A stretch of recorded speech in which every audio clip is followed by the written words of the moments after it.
Hello and welcome to TRT World, live from Istanbul. I'm Rachael Ruble. In the next 60 minutes, riots, looting, and reports of at least one death as race relations in the United States reach a new low. U.S. President Donald Trump gives the World Health Organization a 30-day ultimatum. Make improvements or he'll pull $400 million worth of funding. Brazil is fast becoming the latest hotspot of COVID-19. With almost 250,000 cases in the country. But is there a possibility he could be brought to trial in Rwanda? And if so, what impact could that have for it to take place there? Like some in direct contradiction to recommendations from the WHO, how important is it for these countries to address their differences? And is it even important for them to be on the same page because every country is different? What does this law mean for Beijing's involvement in Hong Kong? Does this mean, do you think, the end of Hong Kong's semi-autonomous status? We begin in the United States, where a Minnesota judge has set a maximum bail of $1.25 million for the former police officer accused of killing the unarmed black man George Floyd. Derek Chauvin appeared for his first court appearance exactly 2 weeks after Floyd's death on a Minneapolis street. Meanwhile, in Texas, mourners paid their respects to Floyd as his body was publicly displayed in Houston. Robert Ray has our top story. U.S. President Donald Trump has assured police departments across the country that he has no plans to cut their funding in response to demands for reform. Trump met members of several law enforcement departments at the White House and rejected the idea of slashing their budgets as proposed by several cities, including Los Angeles.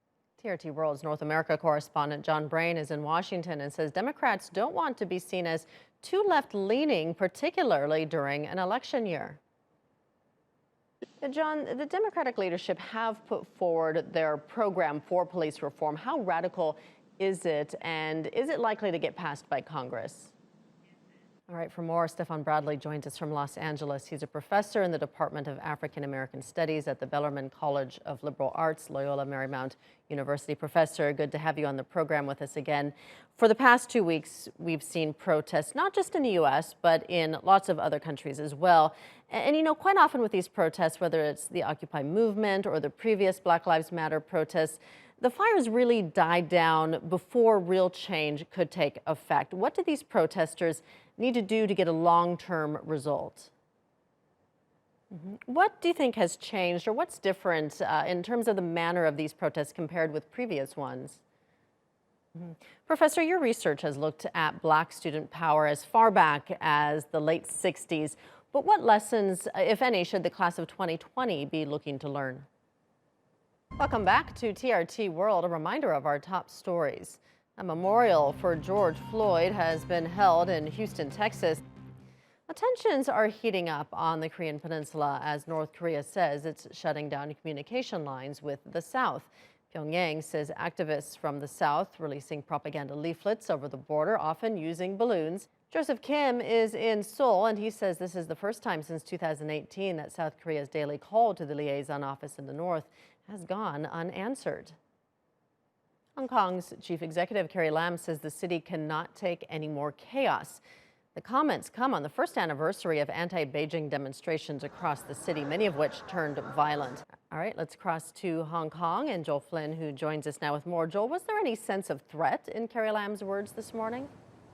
And Joel, we are seeing some live images there of a handful of protesters who are out today. But with today marking a significant anniversary for the protest movement, what effect, if any, are the chief executive words likely to have on planned demonstrations in the city? Well, Turkey's President Recep Tayyip Erdogan says warlord Khalifa Haftar could soon be excluded from the process to find a political solution in Libya. Erdogan has been speaking with TRT on subjects ranging from Turkey's battle with the coronavirus to gas exploration in the Eastern Mediterranean. He's also discussed developments in Libya with U.S. President Donald Trump and will soon talk with Vladimir Putin about Russia's role in the Libyan conflict. In just 3 weeks' time, the Israeli Prime Minister's plan for annexation of the West Bank is expected to come into force. Benjamin Netanyahu has been emboldened by the U.S. president's Middle East plan, which was released in January and which backed many of his plans. Despite that, many Israeli settlers are left divided over the changes and their potential impact. Mustafa Fatih Yavuz reports. New Zealand has lifted all coronavirus measures with the exception of border controls. According to new rules, social distancing is not required and there are no limits on public gatherings. All right, be sure to visit our website for details on all of our main stories. You'll find them at trtworld.com, and do follow us on social media if you aren't already, including Twitter at TRT World. I'll be back in a couple minutes with another look at your headlines.